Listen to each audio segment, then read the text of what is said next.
The coffee had gone cold in my travel mug 3 hours ago, but I kept taking sips anyway. Anything to stay alert. 14 hours. That's how long I'd been at St. Mary's Hospital, elbows deep in surgeries and emergency consults. 29 years old, and I couldn't remember the last time I'd slept more than 4 hours straight. The exhaustion lived in my bones now, permanent as the thin scar on my left forearm from a scalpel accident during my residency. It was Tuesday night, nearly midnight, when I finally signed off on my last patient chart and grabbed my jacket from the staff lounge. The hospital always felt different at this hour. Quieter. The daytime chaos of gurneys rattling down hallways and overhead pages calling for doctors had faded into something almost peaceful. Almost. I pushed through the emergency exit doors into the October night.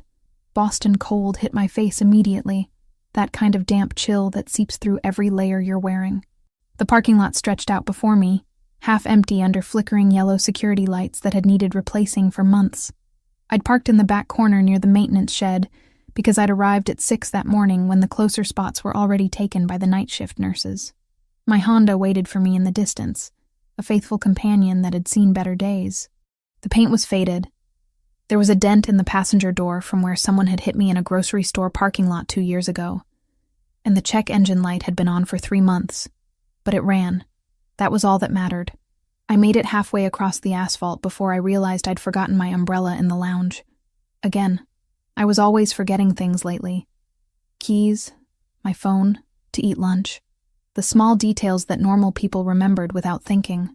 The sky opened up without warning. Rain came down in sheets so thick I could barely see 10 feet ahead. October in Boston meant weather that changed its mind every 5 minutes. Sunshine to downpour in the span of a heartbeat. I started running, keys jangling in my jacket pocket, scrubs already soaked through. The fabric clung to my skin, cold and uncomfortable. Water ran down my neck, into my collar, down my spine. My sneakers slapped against wet pavement. That's when my shoe caught on something. Maybe a crack in the asphalt. Maybe just my own clumsiness after being on my feet for 14 straight hours. My ankle twisted. I went down hard. The impact knocked the wind out of me. My knees slammed into concrete first, then my palms scraped against rough asphalt as I tried to catch myself. Pain shot up my legs, sharp and immediate. My scrubs tore at the knees. I felt skin split, felt the sting of cuts opening. I stayed there, kneeling in a puddle in an empty parking lot at midnight. Rain pouring down my neck and soaking through my hair. My hands burned where I'd scraped them. My knees throbbed. And something inside me just broke. Not broke like a bone snapping. Broke like a dam finally giving way after holding back too much pressure for too long. I cried. Not the quiet, dignified kind of crying you do in bathroom stalls between surgeries when you lose a patient. Not the controlled tears you let slip when you're alone in your car after a particularly hard day. The ugly kind. The kind that comes from somewhere deep in your chest and claws its way out whether you want it to or not. Sobs that hurt my ribs. Tears that mixed with rain until I couldn't tell which was which. My whole body shook with it. 2 years. It had been 2 years since I lost her. Maria Grimaldiro. 62 years old. Scheduled mitral valve repair. Routine as these procedures go. I'd done it dozens of times before. The surgical team had gone over every detail that morning. Her charts were perfect. No red flags. No concerning history beyond the valve issue we were there to fix. Everything went according to plan until it didn't. Sudden cardiac arrest. No warning. No reason that made sense. Her heart just stopped responding. One moment the monitors were beeping steadily, showing normal rhythm. The next, the flatlined scream that every surgeon dreads. I did everything right. I shocked her. Once. Twice. 3 times. Administered every drug in the book. Epinephrine. Atropine. Pushed them myself when the nurses weren't fast enough.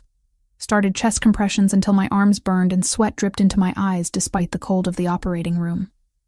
The attending physician took over when I started losing my grip.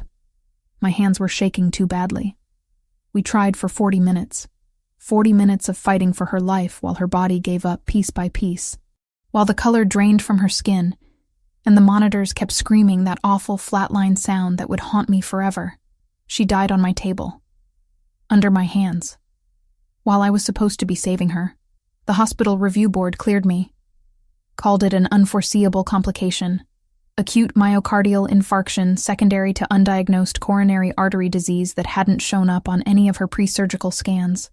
Not my fault, they said. Nothing I could have done differently, they assured me. Statistics supported them. Sometimes patients just died. Sometimes hearts gave out for reasons no one could predict. Sometimes the best surgeon in the world couldn't save someone whose time had simply come. But that didn't matter. None of the logic mattered. None of the statistics or review board findings or reassurances from colleagues changed the fundamental truth.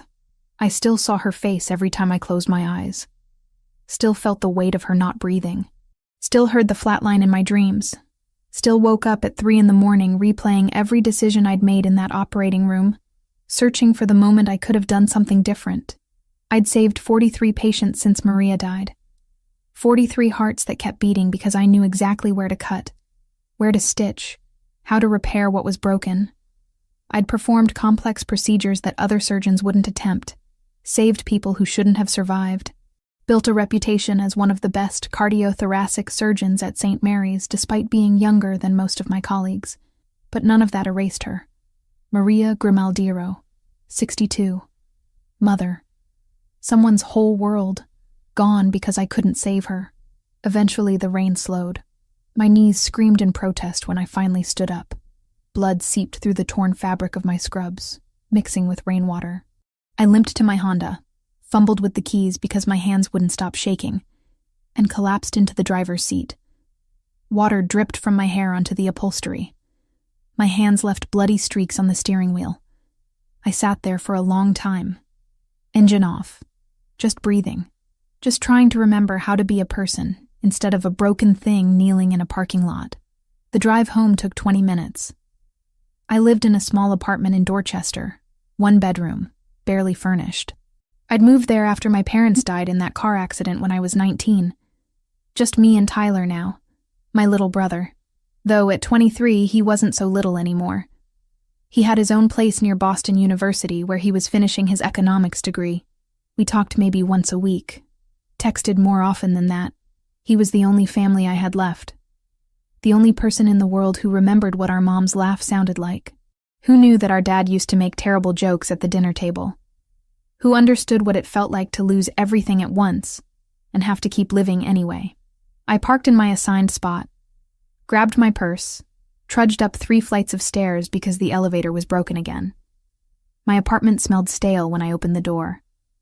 I'd forgotten to take out the trash before my shift. Had forgotten to open windows. Had forgotten to do a lot of things because my brain was too full of other people's hearts to remember my own life. I stripped off my wet scrubs in the bathroom, examining my scraped knees in the mirror. They'd need cleaning. Probably bandages. I stood under a scalding shower until my skin turned pink, and the water finally ran clear instead of tinged with blood. Put on an old sweater that had belonged to my dad and leggings that had holes in them. Made chamomile tea that I didn't drink. It sat on the coffee table, steam rising into the darkness of my living room. I curled up on my secondhand couch, wrapped in a blanket that smelled like the lavender detergent I always used. Stared at the wall until 3 a.m. Sleep wouldn't come. It never did when the guilt got this bad. At 3:15 I gave up, grabbed my laptop from the coffee table and opened it. The screen's blue light hurt my eyes in the darkness. My fingers moved on autopilot, typing the same search I'd typed every week for the past 2 years. Maria Grimaldiro obituary. The page loaded. I read it again even though I'd memorized every word by now. Every comma. Every capital letter. Maria Teresa Grimaldiro, 62 of Boston, passed away unexpectedly on October 15th. Beloved mother of Lucas. Devoted friend to many. Known for her generous spirit and warm heart.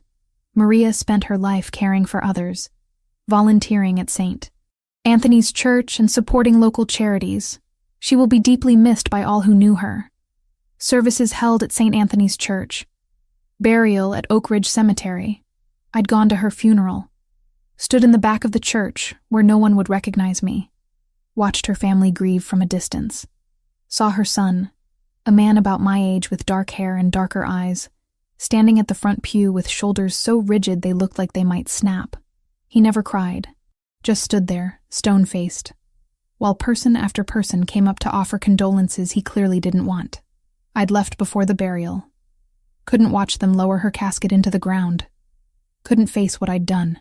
But tonight, staring at that obituary for what felt like the 100th time, something shifted. The address of Oak Ridge Cemetery was listed at the bottom, 40 minutes outside Boston. I'd known it was there all along, but I'd never gone. The thought formed slowly, like dawn breaking after a long night. I could go. Right now. Before my shift started at 8. I could see where she was buried. Maybe say the apology I should have said 2 years ago. Maybe find some small piece of peace. I didn't let myself think about it too long. Thinking led to talking myself out of things, to finding reasons why it was a bad idea, to staying paralyzed in guilt forever. I changed into jeans and a clean sweater, wincing as the fabric brushed against my scraped knees, grabbed my jacket, shoved my phone and keys into my purse, left my apartment without looking back. Boston was quiet at 4 a.m, a different city than the one I knew during daylight hours. Streetlights reflected off wet pavement, creating pools of yellow light in the darkness. A few other cars drove past. A man walked his dog on the sidewalk. The world felt suspended, waiting for the sun. I stopped at a 24-hour grocery store on my way out of the city. The fluorescent lights inside were painfully bright after the darkness. An exhausted cashier barely looked at me as I paid for the first flowers I saw. White lilies. They seemed appropriate, clean, respectful. The kind of flowers you brought to someone's grave when you were the reason they needed a grave in the first place. The drive to Oak Ridge took exactly 38 minutes. I counted. Watched the city give way to suburbs, then to stretches of road lined with bare trees. October had stripped most of them already. They stood like skeletons against the pre-dawn sky. The cemetery gates were open when I arrived. No one else was there. Just rows and rows of headstones stretching out under a gray sky that promised more rain later. The grounds were immaculately maintained, grass cut short, paths swept clean. Trees planted at regular intervals to provide shade during summer months. I drove slowly through the grounds, searching for the section listed in the obituary. Found it near a cluster of old oak trees that gave the place its name. Parked my car and got out, clutching the lilies like they might disappear if I didn't hold on tight. Her headstone was black granite with gold lettering. Simple. Elegant. Maria Teresa Grimaldiro. Beloved mother. The dates of her birth and death. Nothing about how she died. Nothing about the surgeon who failed her. Nothing about the 40 minutes of chest compressions that weren't strong enough to bring her back. I knelt in the grass. It was wet and cold, soaking through my jeans immediately. I didn't care. The pain in my scraped knees flared up again, but I ignored it. "I'm sorry," I whispered. My voice cracked on the words. "I'm so sorry I couldn't save you." The words hung in the air, inadequate, pathetic, but they were all I had. I pulled dead leaves away from the base of the headstone, arranged the lilies carefully in the bronze vase built into the stone, traced the letters of her name with my fingertips, feeling the grooves carved into granite. I don't know if you can hear me. I don't know if it matters, but I think about you every day. I've saved so many people since you died, 43, but none of them erase what happened. None of them bring you back, and I'm so tired of carrying this. I stayed there until the sun started to rise, until the sky turned from black to gray to pale orange at the edges, until my knees went numb and my hands were frozen and my tears had dried into salt tracks on my cheeks. When I finally stood to leave, something had loosened in my chest. Not forgiveness, not peace, but something close to it. The smallest bit of release, like a knot that had been pulled tight for 2 years had finally loosened just enough to let me breathe. I promised her I'd come back, that this wouldn't be the last time, that I'd keep her grave clean and bring her fresh flowers and make sure someone remembered her besides just the people who had known her in life. Then I drove back to the hospital and started another shift. Saved 3 lives that day. Went home. Slept for 5 hours without dreaming of flatlining monitors. After that first visit, I couldn't stay away. The peace I'd felt at Maria's grave, however fleeting, was the first relief I'd experienced in 2 years. Something about being there, speaking to her, apologizing out loud instead of just in my head at 3 a.m. It mattered. So I went back. Wednesday morning, 6 o'clock. Before my shift started at 8, I drove the 38 minutes to Oak Ridge Cemetery with fresh lilies in the passenger seat. The sun was just starting to rise, painting the sky in shades of pink and gold, beautiful in a way that made my chest ache. I found her grave easily this time, knelt in the grass, which was slightly drier than it had been during that first rain-soaked visit, removed the wilted flowers from the bronze vase, replaced them with fresh ones, cleaned the headstone with the sleeve of my jacket until the black granite shone. I came back, I told her. My voice sounded small in the vastness of the cemetery. Like I promised. I stayed for 20 minutes, long enough to feel that same loosening in my chest. Then I drove to the hospital and performed 2 surgeries that day. Both patients survived. The following Wednesday, I went again. Same time. 6 a.m. This time I brought pink roses because the grocery store had run out of lilies. I told Maria about a particularly difficult surgery I'd done the day before. A 70-year-old man with triple bypass. He'd made it through. Would probably see his grandchildren graduate high school. I wish I could have done that for you, I whispered. Wish I could have given you more time. By the 3rd week, it had become something I needed. A ritual that grounded me. Every Wednesday at dawn, I'd wake before my alarm, shower quickly, grab coffee from the machine in my apartment building's lobby, and drive. The 40-minute commute became meditation.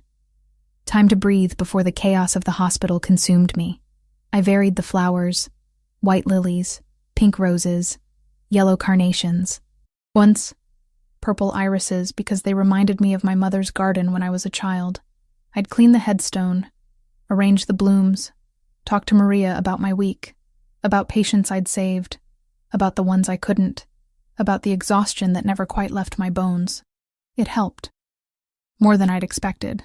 The guilt didn't disappear, but it became something I could carry instead of something that crushed me. Megan Foster noticed the change first. We'd gone through surgical residency together, ended up at St. Mary's around the same time. She was an orthopedic surgeon, brilliant with bones and joints. We'd grab coffee in the hospital lounge between shifts, decompress together after particularly brutal days. It was during one of those coffee breaks, 3 weeks after I'd started visiting the cemetery, that she cornered me. Okay, what's going on with you? Megan set her mug down on the table between us, her dark eyes studying my face with the same intensity she probably used to examine x-rays. I looked up from my phone where I'd been reading through patient notes. What do you mean? You seem different. Less tense. You're actually sleeping, I can tell. The circles under your eyes aren't as dark. She leaned forward, elbows on the table. Did you start therapy? New medication? Find religion? I laughed despite myself. None of the above. Then what? Because whatever it is, keep doing it. You look more like yourself than you have in months. I wanted to tell her. Almost did. But how could I explain that I'd been visiting the grave of a patient I'd lost 2 years ago? That I'd turned it into a weekly ritual? It sounded obsessive. Maybe it was obsessive, but it was helping. So I wasn't about to stop. Just working on some stuff, I said vaguely. Trying to take better care of myself. Megan raised an eyebrow but didn't push. That was one thing I appreciated about her. She knew when to let things go. Well, whatever you're doing, it's working. You even smiled at that annoying attending yesterday. Thought I was hallucinating. Dr. Patterson is not that bad. He asked you to recheck sutures on a surgery you'd already done perfectly because he was bored and wanted something to critique. He's exactly that bad. She picked up her mug again, took a long sip. You coming to the fundraiser gala next month? The hospital's big donor event? Probably not. You know I hate those things. Come on, Hannah. Free food.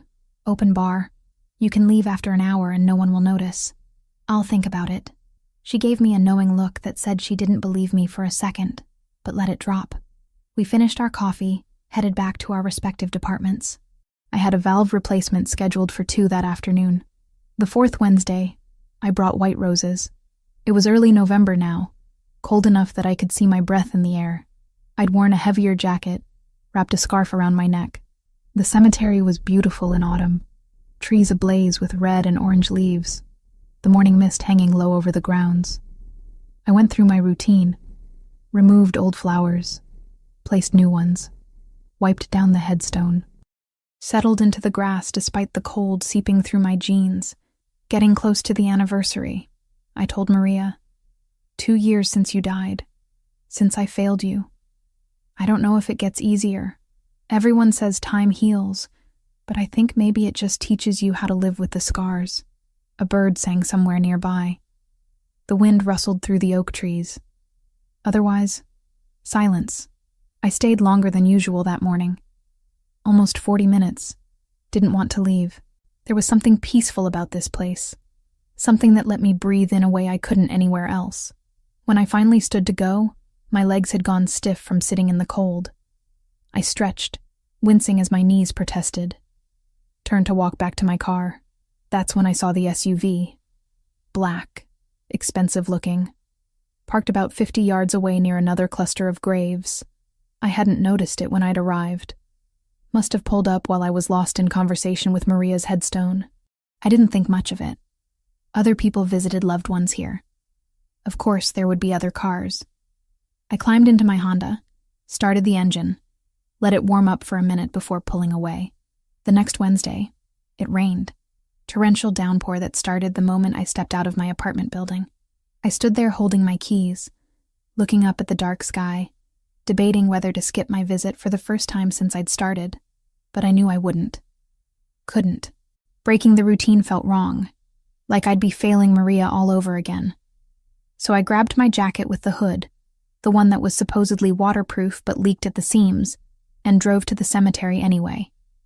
The rain was so heavy I could barely see the road, had to slow to 30 miles an hour on the highway. What should have been a 38-minute drive took almost an hour. I'd stopped at a different grocery store this time, one that was open early. They didn't have my usual flowers. I ended up with pink roses. Not my first choice, but they'd have to do. The cemetery was deserted when I arrived. Of course it was. Any sane person was home in bed, not driving through a storm to talk to a headstone. But I'd stopped pretending I was sane about this a while ago. I parked close to Maria's section, killed the engine, sat there for a moment watching rain hammer against my windshield, took a deep breath. Then I grabbed the roses and got out. The water soaked through my supposedly waterproof jacket within seconds. Rain ran down my neck, plastered my hair to my skull, turned my jeans heavy and cold. I trudged across the grass, shoes squelching with every step. Maria's grave looked lonely in the storm. The flowers I'd left last week were beaten down by rain. I knelt in the mud, not caring anymore about staying dry. I was already drenched. "Sorry about the pink roses," I said, raising my voice to be heard over the downpour. "They were out of lilies. Seems like everyone's buying flowers today." I pulled the dead flowers from the vase, set them aside, arranged the new roses carefully despite my numb fingers. Then I just knelt there, rain pouring down, and let myself feel everything I'd been holding back all week. I'm so tired, Maria. So tired of carrying this, of feeling like I failed you. I know you probably wouldn't want me to torture myself like this, but I can't stop, can't let go. The rain kept falling. Thunder rumbled somewhere in the distance. I don't know how long I stayed like that. Long enough for my knees to go numb. Long enough for the cold to seep into my bones. Long enough that when I finally heard footsteps approaching through the mud, I didn't react at first. Then a shadow fell across me. I looked up slowly, rain dripping into my eyes.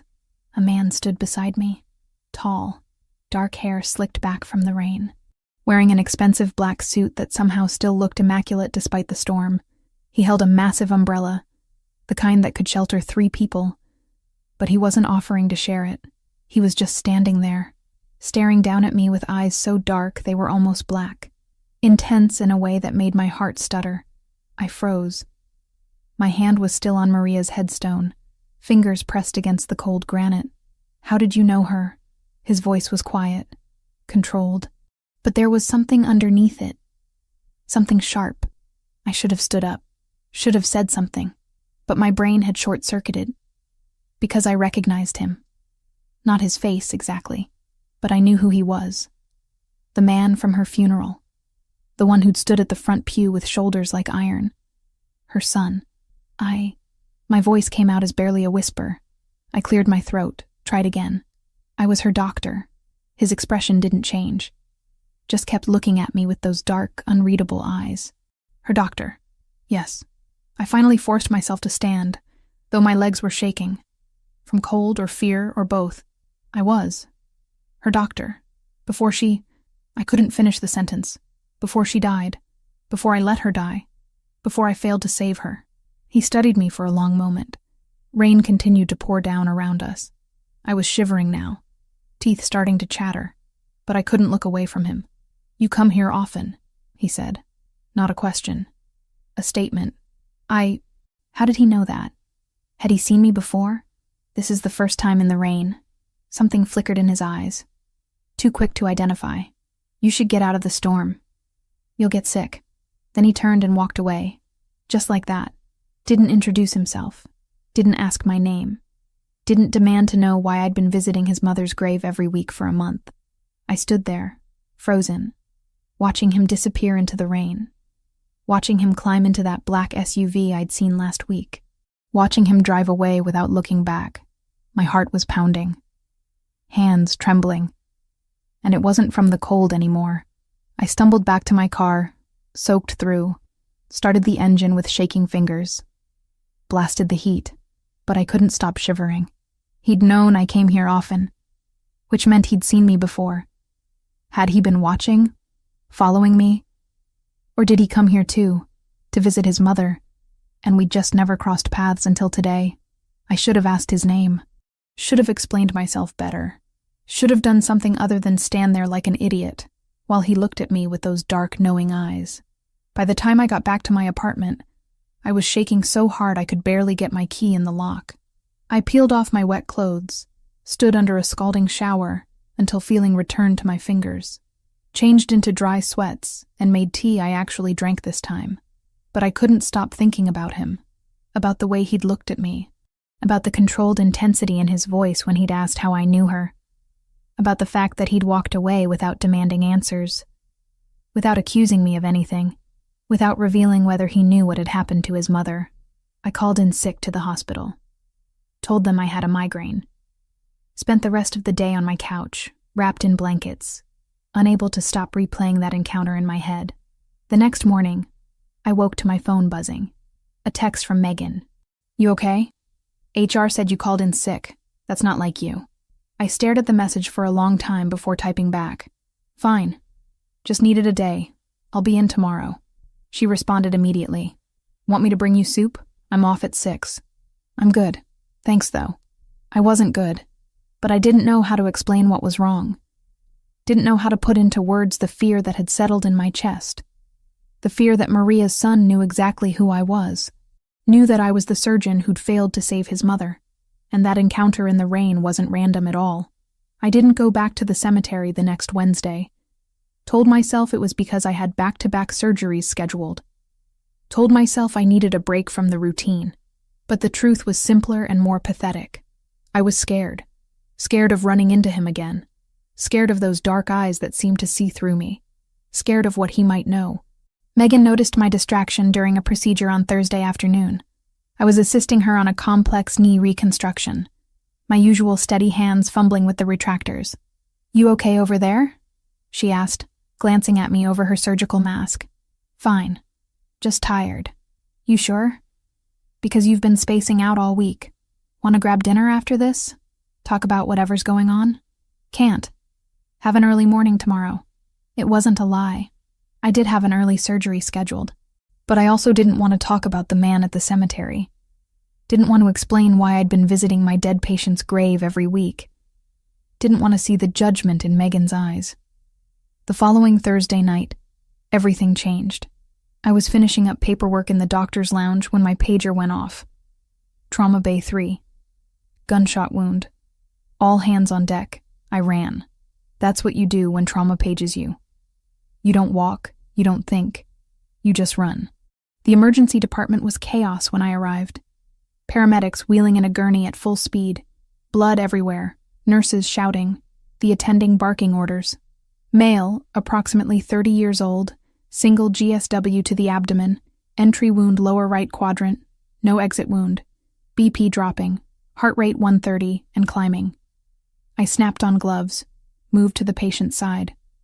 His face was pale, lips tinged blue, shock setting in. We needed to move fast. Get him to OR2, now. Page anesthesia. I need 4 units of O-negative standing by. The surgical team mobilized with practiced efficiency. Within minutes, we had him prepped and under. I made the incision, found the bullet lodged near his liver, carefully extracted it, repaired the damage, sutured bleeding vessels, worked for 3 hours straight until his vitals stabilized. He'd live. Barely. But he'd live. It wasn't until we'd moved him to the ICU that I looked at his chart. Anthony Pellegrini. 32 years old. No listed next of kin. And a police officer stationed outside his room asking questions about gang affiliations. My stomach dropped. I knew that name meant something. Knew it was connected to organized crime. But I'd done my job. Saved his life. That's what I did. I didn't judge. Didn't ask questions. I just operated. 3 days later, Anthony was stable enough to be moved to a regular room, though still under police custody. I checked on him during rounds, keeping my visits brief and professional. He was healing well. Would probably be discharged within a week. That afternoon, I finished my last surgery around 4. Exhausted, hungry, wanting nothing more than to go home and sleep. I trudged to the parking lot, keys already in hand. That's when I saw it. The black SUV, parked right next to my Honda. The same one from the cemetery. My heart stopped. Then started pounding double time. I slowed my pace, debating whether to turn around and go back inside, call security, do something other than walk straight toward the vehicle I knew belonged to him. But then the driver's side door opened. He stepped out. Same expensive suit, same dark eyes, same presence that made the air feel heavier. "Dr. Collins," he said. Not a question. He knew my name. I froze 5 feet away from my car. "How do you know who I am?" "I make it my business to know things." He closed the distance between us in 2 strides. Not threatening. Just direct. "We need to talk." "About what?" "About Anthony. My cousin. The man you operated on 3 days ago." Of course. Of course Anthony was related to him.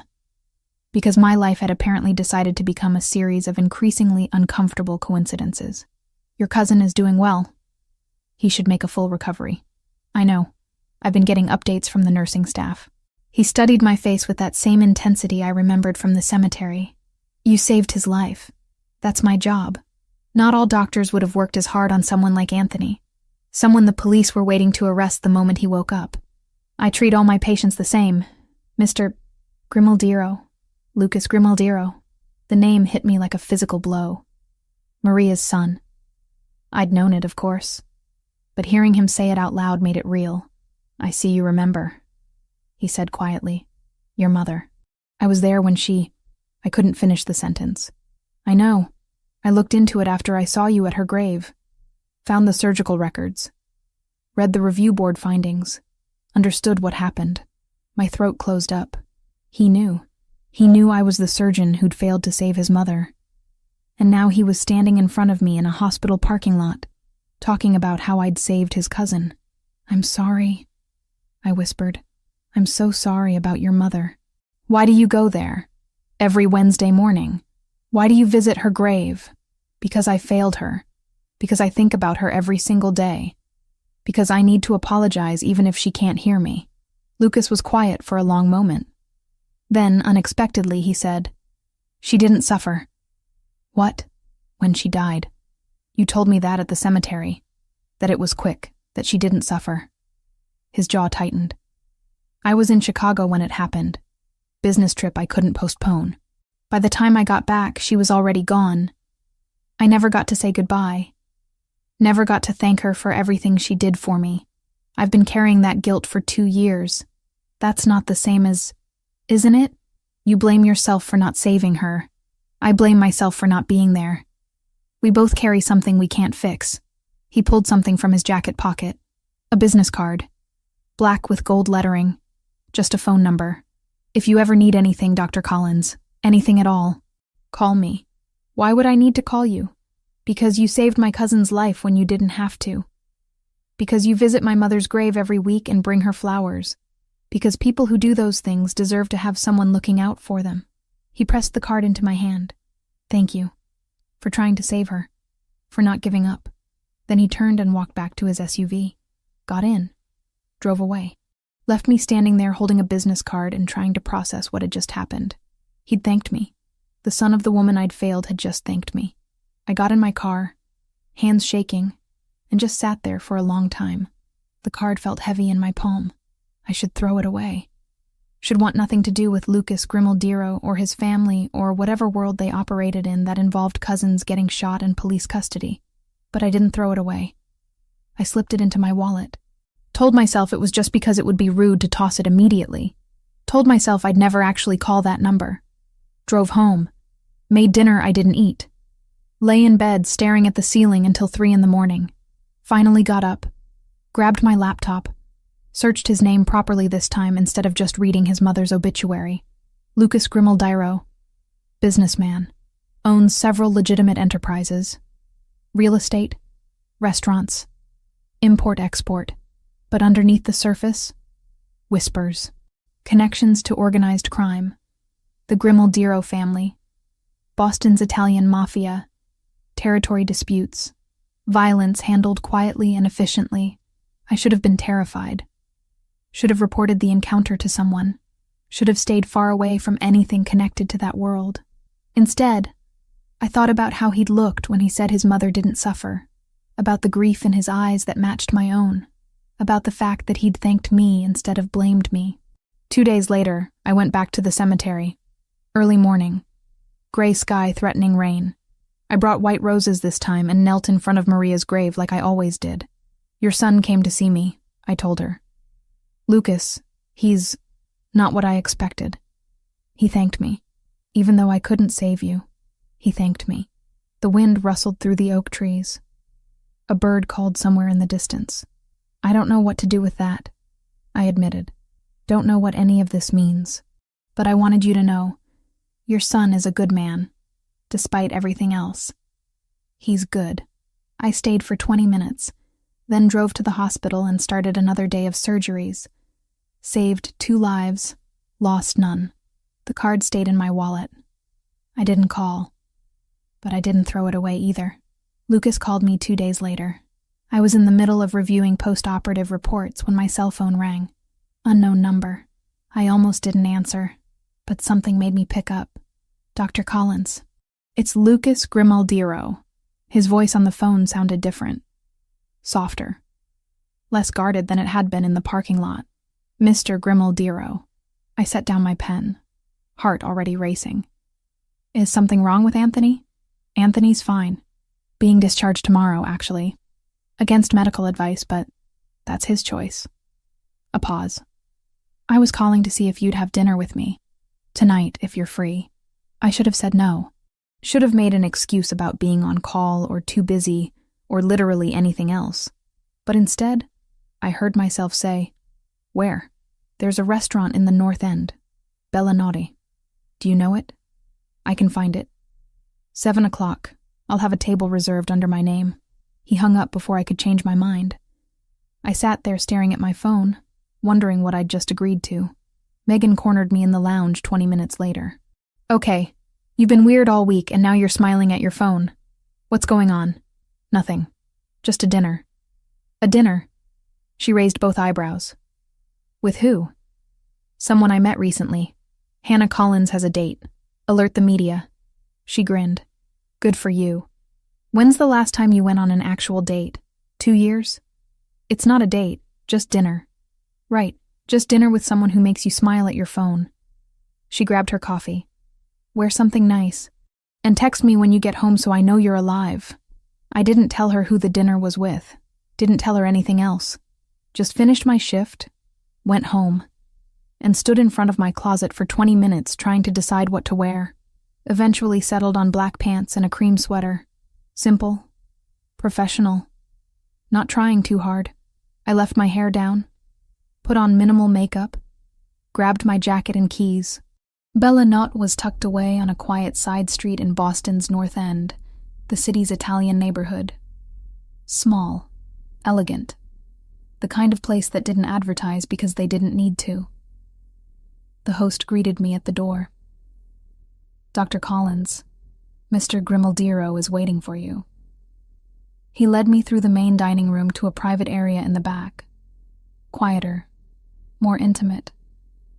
Lucas stood when he saw me, buttoning his suit jacket in a gesture that seemed automatic. "Thank you for coming." "Thank you for inviting me." I sat in the chair he'd pulled out, feeling awkward. Out of place. This is a beautiful restaurant. My family owns it.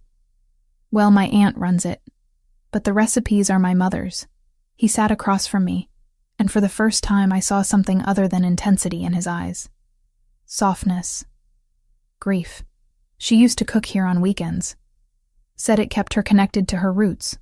A waiter appeared with wine, poured 2 glasses without asking, then disappeared. Lucas raised his glass slightly. To my mother, and to the doctor who tried to save her. I didn't know what to say to that. So I just lifted my glass and took a sip. The wine was rich, smooth, probably expensive. "Tell me about her," I said quietly. "Your mother. Not as a patient, as a person." Lucas leaned back in his chair, wine glass cradled in one hand. She was stubborn.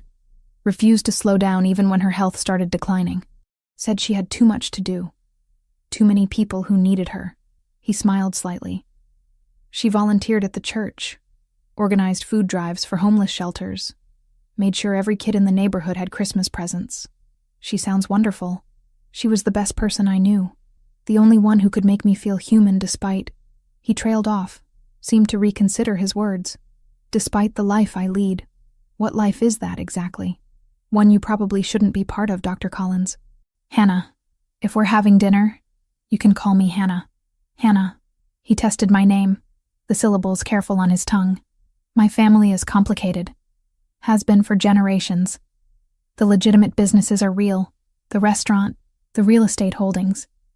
But there are other enterprises. Ones I inherited when my father died 10 years ago. You're talking about organized crime. I'm talking about power. Territory. Obligations I can't walk away from even if I wanted to." His dark eyes met mine. "Which is why I shouldn't have asked you here. Why you should probably finish your wine and leave. But you did ask, and I came. So maybe tell me why." He was quiet for a long moment. The waiter returned with food I didn't remember ordering. Pasta with fresh herbs. Bread that smelled like heaven. We both served ourselves in silence. "My mother talked about you," Lucas finally said. Not by name, but she mentioned the young female surgeon who was assigned to her case. Said you had kind eyes, that you explained everything carefully. Made her feel safe. My throat tightened. I wish I could have saved her. So do I. But that's not why you're here. He set down his fork. You come to her grave every week. Bring her flowers. Clean the headstone. You saved my cousin when you could have let him die on that operating table and no one would have questioned it. You don't judge. Don't demand anything. You just... care. Is that so unusual? In my world? Yes. He picked up his wine glass again. I haven't connected with anyone since she died. Haven't wanted to. But then I saw you kneeling in the rain talking to her grave and something shifted. Lucas, I don't know what you're expecting from this dinner, but I'm not expecting anything. Just wanted to share a meal with someone who understands what it's like to carry guilt you can't put down. His phone buzzed on the table. He glanced at it, frowned, silenced it. Tell me about your life, Hannah, outside the hospital. So I did. Told him about losing my parents when I was 19, about raising Tyler alongside finishing medical school, about the long hours and the exhaustion, and the way my entire identity had become wrapped up in saving people. We talked through dinner, then dessert, then coffee. The conversation flowed easier than it should have. He asked questions that showed he was actually listening, shared stories about his mother that made me laugh, mentioned his aunt who ran the restaurant. His cousin Anthony, who was apparently notorious for getting into trouble. He's been arrested 4 times. Lucas said with something that might have been affection. Never learns. But he's family. Family means everything to you. It's all I have left. When the check came, Lucas paid despite my protests. Walked me to my car like a gentleman from another era. The night air was cold, my breath visible. "Thank you for this," I said, fumbling with my keys. "For dinner. For talking about your mother. It helped. We should do it again. Next week. Same time. Lucas, I don't think... Just dinner. Nothing more. I promise." He stepped closer, not touching, but near enough that I could feel his warmth. "I know this is complicated. No, you shouldn't be anywhere near me. But I'd like to see you again."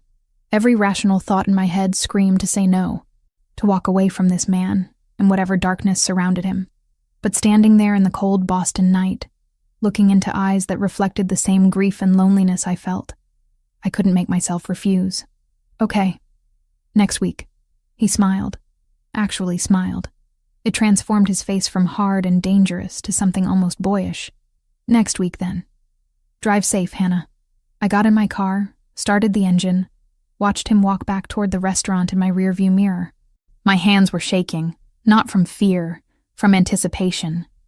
I texted Megan when I got home like I'd promised. "Home safe. Dinner was good." She responded immediately. "Just good? Need details tomorrow." I didn't give her details. Didn't tell her that I'd had dinner with a man connected to organized crime. Didn't mention that I'd agreed to see him again. Just went to bed and lay awake thinking about Lucas's smile and the way he'd said my name. The following Wednesday, I went back to the cemetery. Found Lucas already there, standing beside his mother's grave with fresh roses. White ones. Same as mine. "We keep meeting here," he said without turning around. "Seems to be a pattern."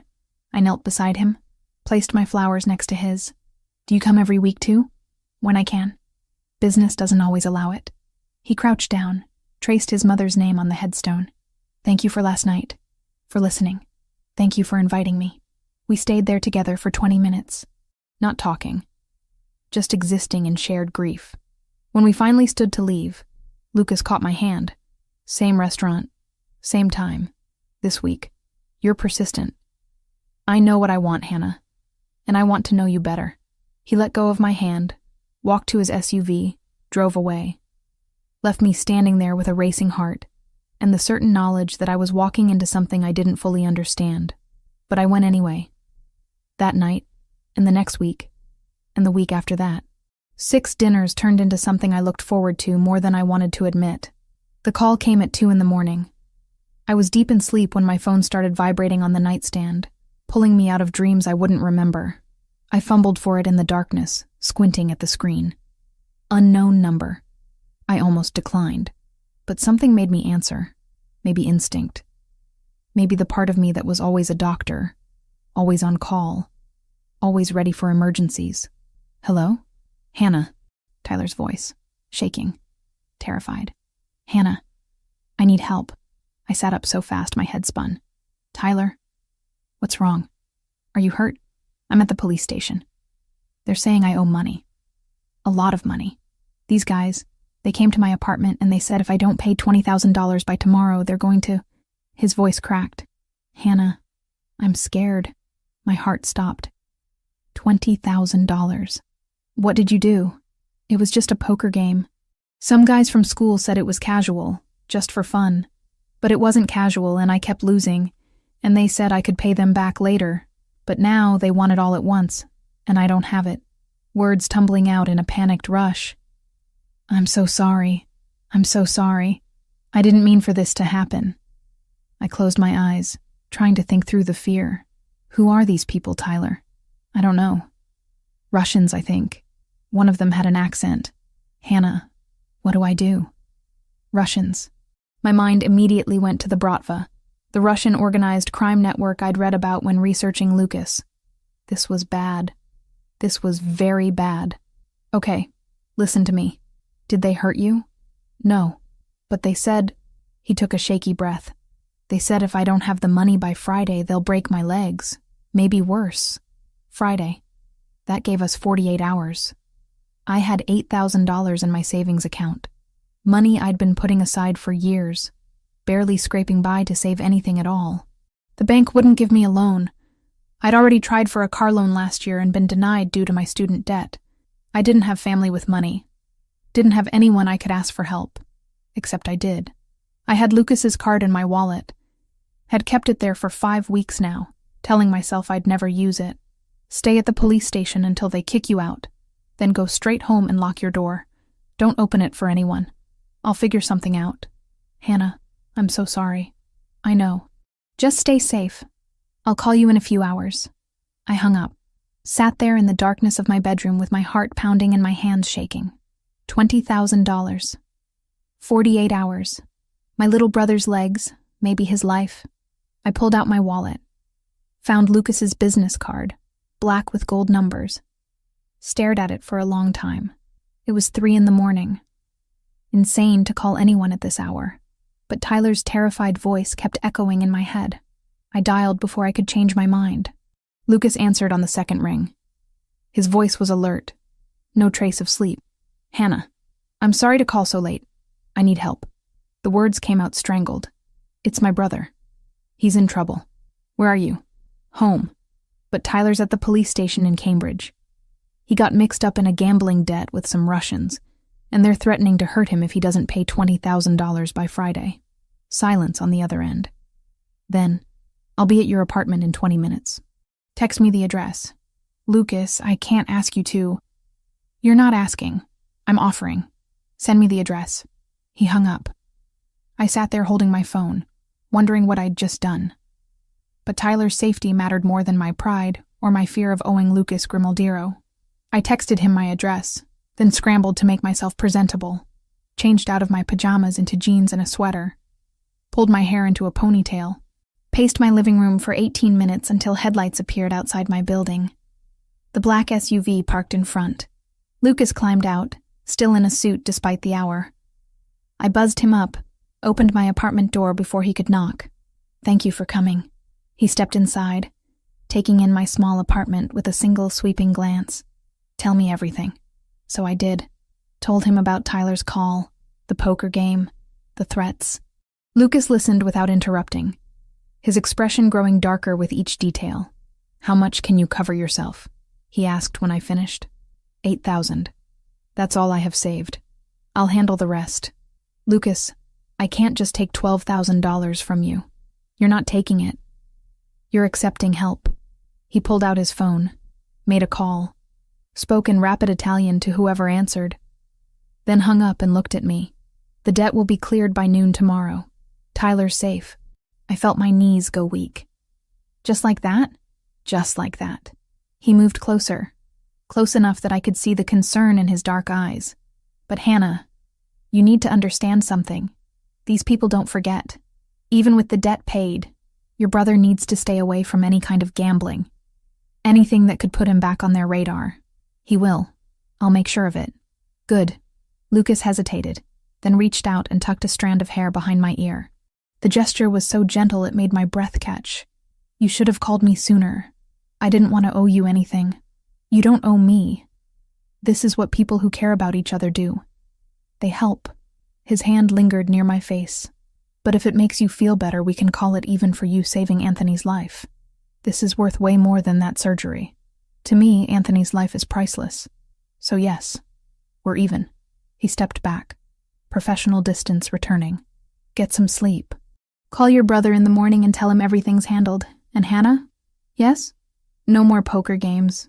Make sure he understands that. I will. Thank you, Lucas. I don't know how to... You don't need to thank me. Just let me take you to dinner tomorrow night. Same place, same time.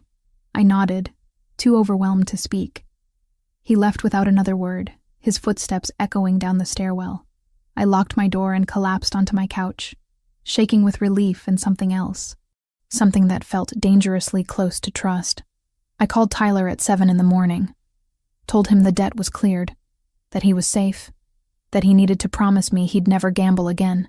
He cried, promised, thanked me over and over. How did you get the money? He asked. I have a friend who helped. What kind of friend has $12,000 just lying around? The kind who owns restaurants and real estate. Don't worry about it. Hannah, I'll pay you back. I swear. As soon as I graduate and get a job, I'll pay back every cent. Just focus on graduating. And Tyler, stay away from poker games. Stay away from anything that even looks like trouble. I will. I promise. I love you. I love you too. That night, I met Lucas at Bella Knott as promised. He was already seated when I arrived. Wine poured, a slight smile on his face when he saw me. Tyler's okay? He asked as I sat down. Shaken up, but okay. He wants to meet you, to thank you. That's not necessary. It is to him. You saved his life, Lucas. Or at least saved him from having his legs broken. I made a phone call. That's all. He sipped his wine. The Bratva won't bother him again. I made sure of it. I wanted to ask how. Wanted to know what kind of power Lucas wielded that he could make Russian mobsters back off with a single phone call. But I was also afraid of the answer. I need to find a way to pay you back. I said instead. No, you don't. $12,000, Lucas. That's not nothing. To me, it is. He leaned forward. Hannah, I don't want your money. What I want is for you to stop carrying everything alone. You take care of everyone. Your patients, your brother. But who takes care of you? I manage. You shouldn't have to just manage. His hand covered mine on the table. Warm. Solid. Let me help carry some of the weight. That's all I'm asking. I looked down at our hands. At the way his fingers curled around mine like it was the most natural thing in the world. At some point in the past 5 weeks, this had stopped being just dinners with the son of a patient I'd lost. This had become something else. Something deeper and more complicated. I'm falling for you, I whispered. And I don't know if that's a good idea. Probably not. His thumb traced circles on my palm. But I'm falling for you too. Have been since I saw you kneeling in the rain at my mother's grave. Lucas, your world is dangerous. I'm a surgeon. I save lives. I don't know how to exist in a place where people get shot and debts are paid with threats. You don't have to exist in that world. I keep it separate. Always have. He squeezed my hand. But I won't lie to you, Hannah. Being with me comes with risks. People will know you're connected to me. That makes you a potential target. Then maybe we should stop this. Before it goes any further. Is that what you want? I looked into his eyes. Saw the same loneliness and grief I carried. Saw someone who understood loss in a way most people couldn't. Saw a man who'd dropped everything to help my brother in the middle of the night without asking for anything in return. No, I admitted. That's not what I want. Then let's stop overthinking this. Let's just be two people who found each other in a cemetery and decided that maybe grief doesn't have to be carried alone. We had dinner. Talked about everything except the debt and the danger. He told me about his aunt's upcoming birthday party. I told him about a particularly difficult surgery I had scheduled. We laughed about Anthony's terrible jokes, shared dessert, held hands across the table like teenagers. When he walked me to my car later, he pulled me close and kissed me for the first time. Gentle at first, then deeper. His hands cupped my face like I was something precious, something worth protecting. I'll keep you safe, he murmured against my lips. I promise. And despite every logical reason not to, I believed him. 5 weeks became 6, then 7. Our dinners continued twice a week. Wednesday mornings at the cemetery became something we shared, standing side by side in front of Maria's grave, sometimes talking, sometimes silent. I met his Aunt Rosa, who ran Bella Knott and squeezed my cheeks while declaring I was too skinny. Met more of his family at a birthday party where everyone spoke rapid Italian and no one asked what I did for a living. Megan finally cornered me about it during a particularly long surgery. We were 4 hours into a triple bypass, the patient stable, our hands moving in practice synchronization. So are you going to tell me about this mystery man you've been seeing for 2 months? She asked over the beeping monitors. There's nothing to tell. You're glowing, Hannah. You smile now. You actually took a personal day last week. That's not nothing. His name is Lucas. We met at a cemetery. He's complicated. Complicated how? His family is in the import-export business. Megan snorted. That's code for mafia, isn't it? My hands paused for a fraction of a second. What makes you say that? Because I have eyes and a brain. The expensive restaurants. The way you're suddenly very vague about where you spend your time. The fact that your brother's gambling debt mysteriously disappeared. She glanced at me over her surgical mask. I'm not judging. I'm worried. You don't need to worry. Hannah, these people are dangerous. He's not dangerous. Not to me. How do you know? Because he held my hand when I couldn't sleep. Because he listened when I talked about Maria without judgment. Because when I'd shown up at his apartment one night after losing a patient, he just pulled me into his arms and let me cry without asking questions. I just do, I said. We finished the surgery in silence. The patient survived, would probably walk out of the hospital in a week. Another life saved. Another tally mark on my redemption scorecard. But that night, everything changed. I was leaving the hospital around 9 when Lucas called. His voice was different. Tense in a way I'd never heard before. Hannah, I need you to do something for me. Don't ask questions. Just do exactly what I say. My stomach dropped. What's wrong? There's been an incident. One of my men was shot. He can't go to a hospital without police getting involved. I need your help. Lucas, I can't perform surgery outside a hospital. That's illegal. I could lose my license. I know what I'm asking. And I wouldn't ask if there was any other option. His voice cracked slightly. It's my aunt's son, Rosa's boy. He's 19, Hannah. If he doesn't get help in the next hour, he's going to die. Rosa, the woman who'd called me too skinny and fed me until I couldn't move. Whose laugh filled Bellanata every night. Who'd lost her husband 5 years ago and lived for her children. Where are you? He gave me an address in Quincy. Bring whatever medical supplies you can carry. I'll have everything else you need. I hung up, stood in the parking lot trying to decide if I was about to throw away my entire career. My license. My ability to practice medicine. Everything I'd worked for since I was 19 years old and decided to become a doctor. But Rosa's face kept appearing in my mind. Her kindness. The way she'd welcomed me into their family without hesitation. I went back inside. Grabbed supplies from the emergency stockroom, filling a surgical kit with everything I might need for a gunshot wound. Antibiotics, sutures, local anesthetic, surgical tools. Anyone who checked would know what I'd taken. But I'd worry about that later. I used my attending badge to sign out the kit under the trauma cash umbrella, standard in mass casualty overflow, so if pharmacy audited the drawers, the pull would read as a legitimate standby restock. It wouldn't fool a determined investigator forever, but it bought me time and kept the night shift from getting blindsided by missing instruments. The drive to Quincy took 25 minutes. The address was a house on a quiet street. Lights on inside, an SUV parked in the driveway. Lucas met me at the door before I could knock. Thank you for coming. Show me the patient. He led me through a modest living room into what looked like a converted bedroom. The boy, and he was just a boy despite being 19, lay on a table covered in plastic sheets. His face was pale, lips tinged blue, shock setting in fast. What's his name? I asked, setting down my kit. Marco. He's losing a lot of blood. I moved to Marco's side, assessed the wound. Entry point in the right lower abdomen, no exit wound. The bullet was still inside, probably lodged near his liver. This was bad. This was very bad. I need everyone out except Lucas. And I need better light. The room cleared. Lucas positioned lamps around the makeshift operating table. I scrubbed my hands in a nearby sink, snapped on gloves, took a steadying breath. This is going to be rough. I've never operated outside a hospital before.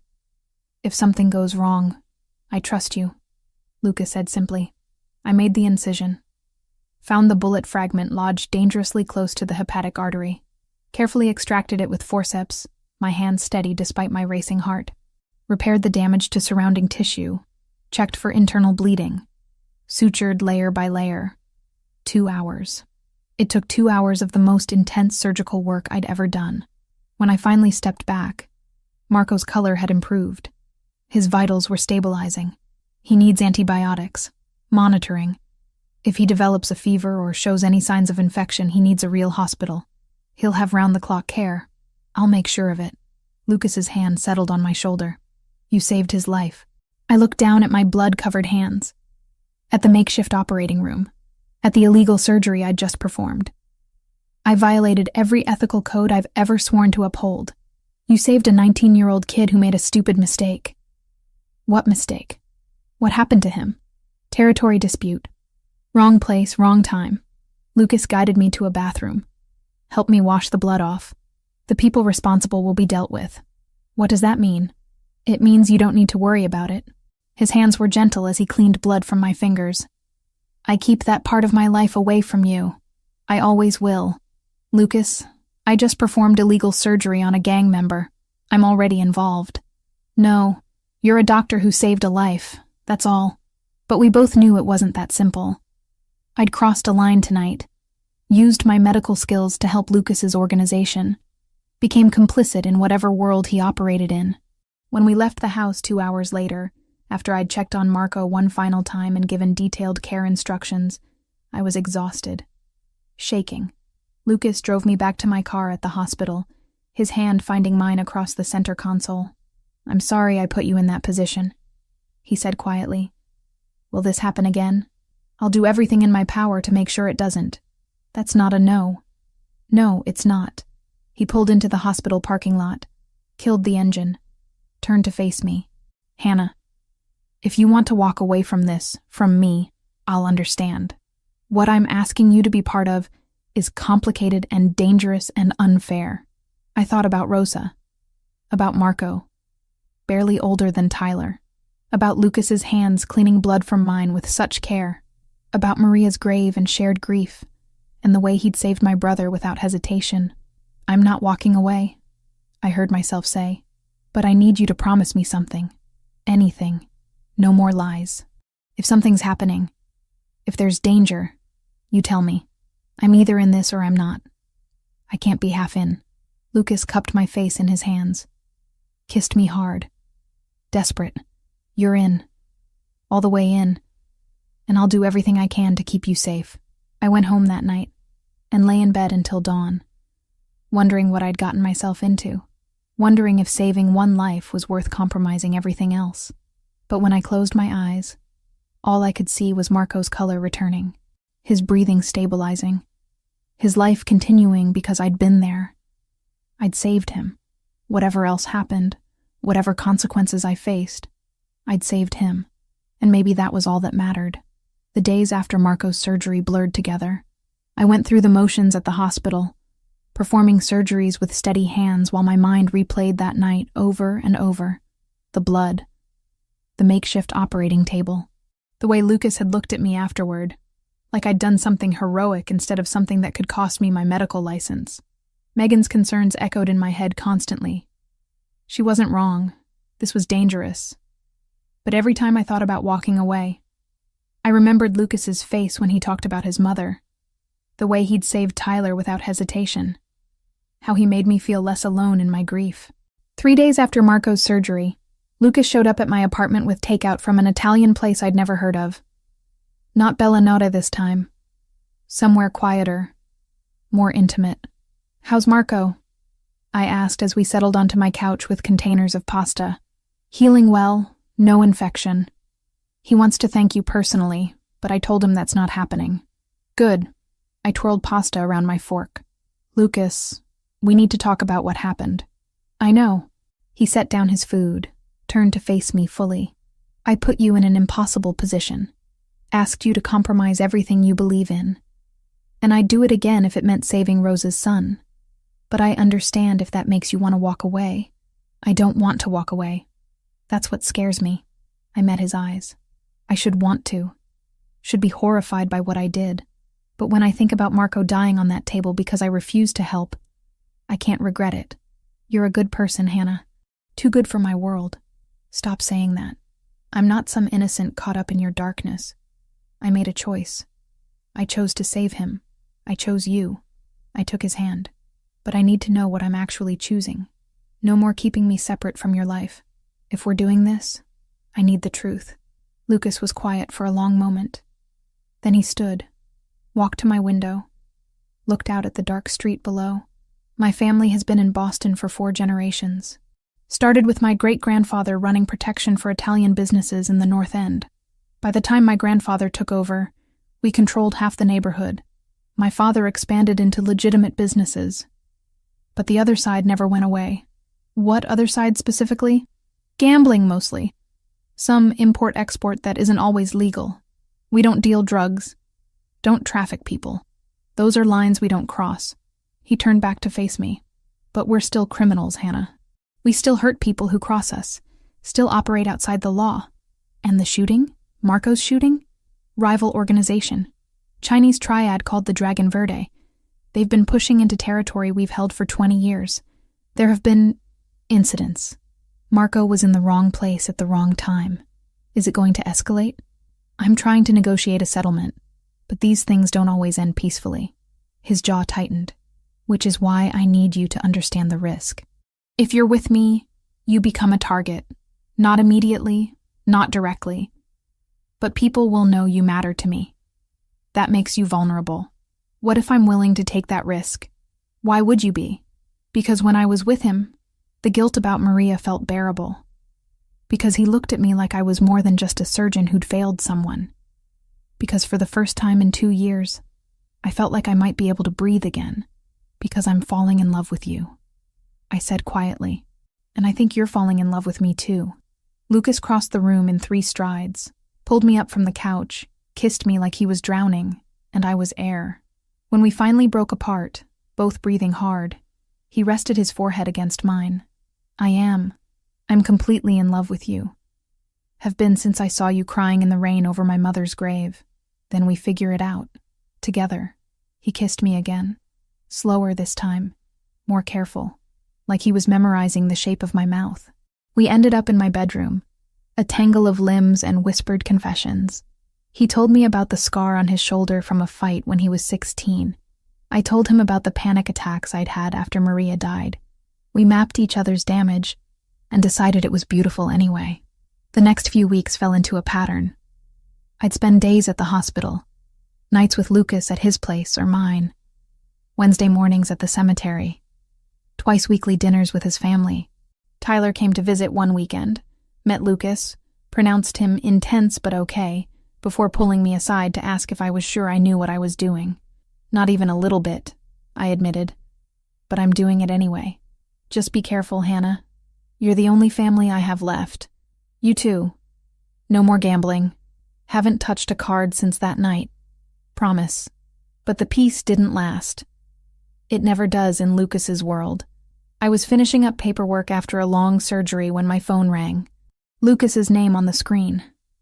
I answered, smiling. Hey, I was just thinking about you. Hannah, listen to me very carefully.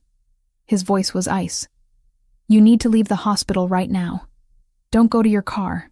Don't go home. There's a coffee shop 2 blocks west. Go there. My men will meet you. My blood turned cold. What's happening?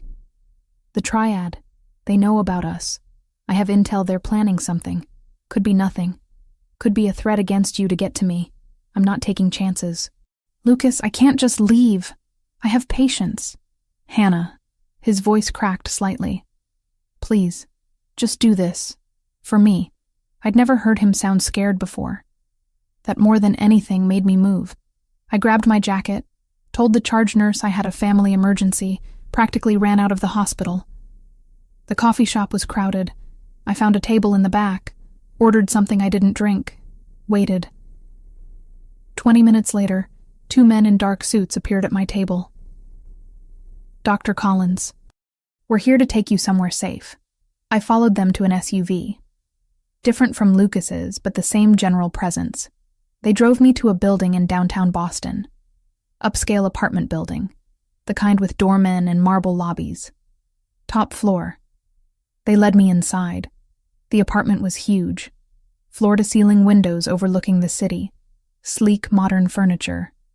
And Lucas, pacing near the windows with his phone pressed to his ear, speaking rapid Italian. He saw me, ended the call immediately, crossed the room to pull me into his arms. You're okay. I'm fine. What's going on? The triad made a move against one of my shipments. 3 of my men are dead. And they left a message. He pulled back, his face grim. They know about you. Sent photos of you leaving the hospital. Said they'd take what matters to me unless I back off their territory. My stomach dropped. They're threatening to kill me. They're threatening to try. They won't succeed. He cupped my face. You're staying here until this is resolved. This is my private apartment. No one knows about it except my most trusted people. You'll be safe. He'd already looped a friendly detective who only cared that I stayed alive long enough to testify if anything ever touched my side of the line. No threats, no leverage. Just the pragmatic understanding that keeping me breathing served everyone. For how long? However long it takes. Lucas, I can't just disappear. I have surgeries scheduled, patients depending on me. I'll have Megan Foster notified. We'll say you had a family emergency. Needed to leave town for a week. You can't just upend my entire life. I can, and I will if it keeps you alive.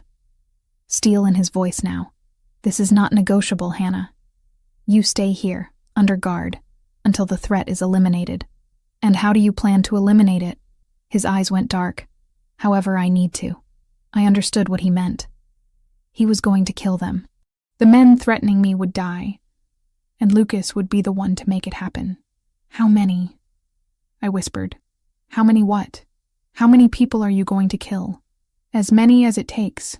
I should have been horrified, should have run screaming, but standing there in his arms, knowing these people wanted to hurt me, to hurt him, all I felt was grim acceptance. This was his world. This was the price of loving him. Promise me something, I said. Anything. Promise me you'll come back. That you won't die trying to protect me. I promise. He kissed my forehead. I'll always come back to you. He left 20 minutes later with 6 armed men. Left me in that glass tower with 2 guards stationed outside and instructions not to leave for any reason. I stood at the windows watching the city lights, wondering how many of those lights would go dark tonight because of me. The wait was torture. Hours stretched into an eternity. I called Tyler, told him I was fine but couldn't talk long. Tried to sleep, but couldn't. Just paced the apartment like a caged animal. My phone rang at 3 a.m. Lucas's name. It's done, he said. Exhaustion in every syllable. You're safe now. How many? Silence. Then, 7. The triad leadership is gone. The rest will fall in line or scatter. Either way, they won't come after you. 7 people dead.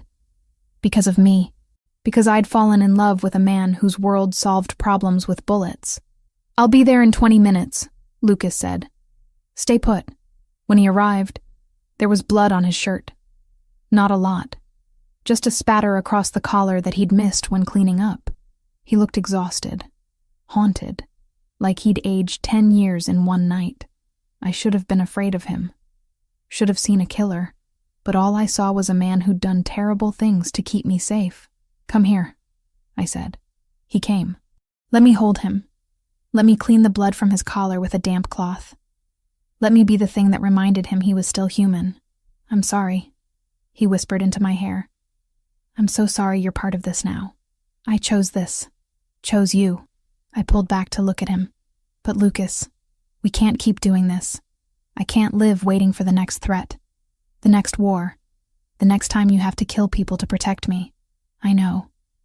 I'm working on changing things. Making the business more legitimate. It takes time, but I'm trying. How much time? A year. Maybe 2. But I'll get us there. I promise. His hands framed my face. I'll build us a life where you don't have to be afraid.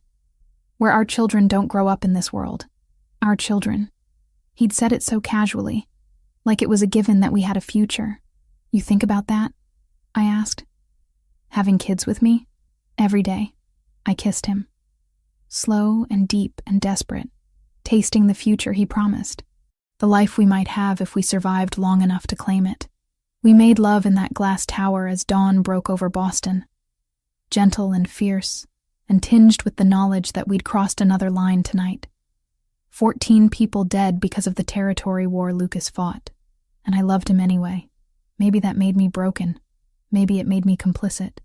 But lying there in his arms as morning light spilled across the floor, all I could think was that I'd choose him again.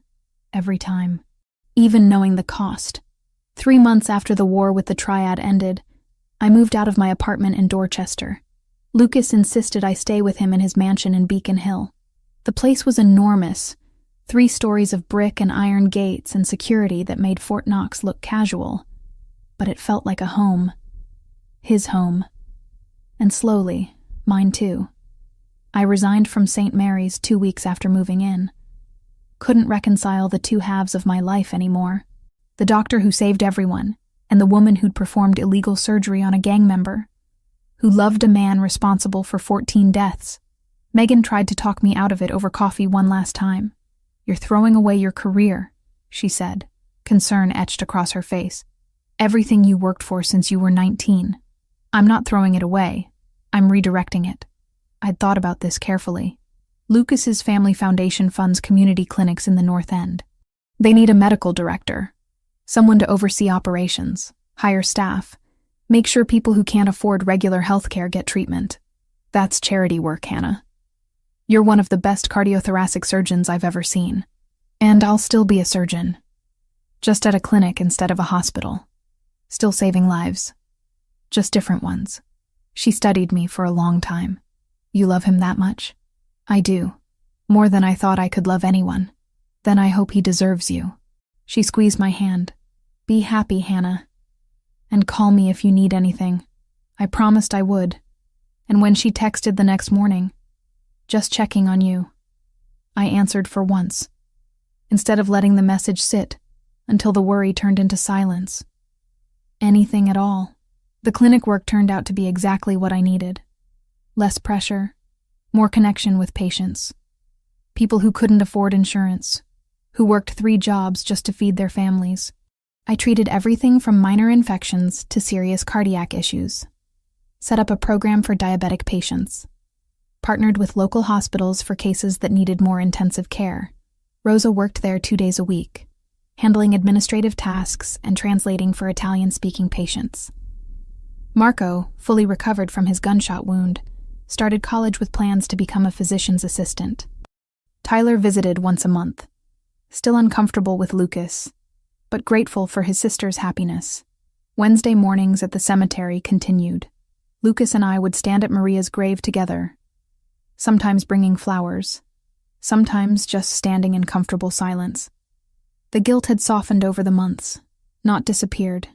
It never would, but it no longer crushed me. One particular Wednesday in late March, unseasonably warm with cherry blossoms starting to bloom across Boston, we stood at Maria's grave longer than usual. Lucas had been quiet all morning, distracted in a way that wasn't like him. "My mother would have loved you," he said suddenly. "Would have welcomed you into the family with open arms.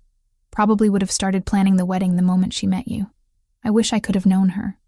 Really known her. Not just as a patient." She was stubborn, opinionated, had very specific ideas about how things should be done.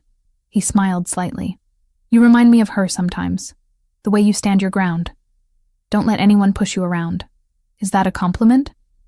It's an observation. And yes, a compliment.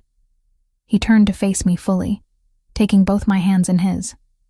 "Hannah, I know our relationship started in an unconventional way, that we've been through things most couples don't experience in a lifetime. But you've become everything to me. You make me want to be better. Make me believe I can be more than just the role I inherited." My heart started racing. "Lucas, what are you saying?" He dropped to one knee right there in front of his mother's grave, pulled a small velvet box from his jacket pocket, opened it to reveal a ring, simple and elegant. A single diamond that caught the morning light.